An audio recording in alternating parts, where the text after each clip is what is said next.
హైడ్రా చూడండి, ఎక్కడనో ఎక్కడనో ఉన్న హైడ్రా మేము కొన్నాక ఏం చేస్తారు? ఇవాళ హైడ్రా అని చెప్పి కూలగొడతారు. ఎవరు నష్టపోతారు? సామాన్య ప్రజలే నష్టపోయారు. పాపము 20-30 ఏళ్ళ తొమ్మిది సిటీకి వచ్చినామన్నా ఆ రూపాయి ఈ రూపాయి వేసుకొని కూడబెట్టుకుంటే మీరు హైడ్రా అని చెప్పేసి కూలగొట్టారు. ఇవాళ ఏమైంది? మేము రోడ్డు మీద పడ్డాం, కనీసం పండుకుందామంటే ఇల్లు లేదు. అలాంటిది మీకెట్లా ఓటేస్తామన్నా?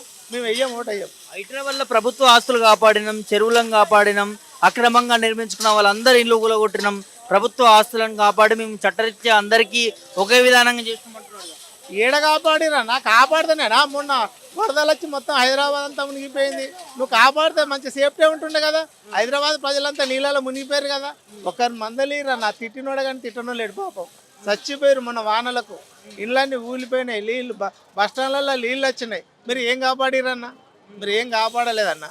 మీ స్వభావాలకే మీరు హైడ్రా అని ఒక జూటమాట తీసుకొచ్చారు అంతే. అలా లాభం ఏం లేదన్న, ఉపయోగం ఏం లేదు. చూడు, ప్రజలకు ఏం చేసినావు నువ్వు? సామాన్య ప్రజలకు ఏం చేసినావు? వాడు పాప గుడిసె వేసుకున్నావు, రేకులు వేసుకున్నావు ఉన్నాడు, కూలగొట్టినావు.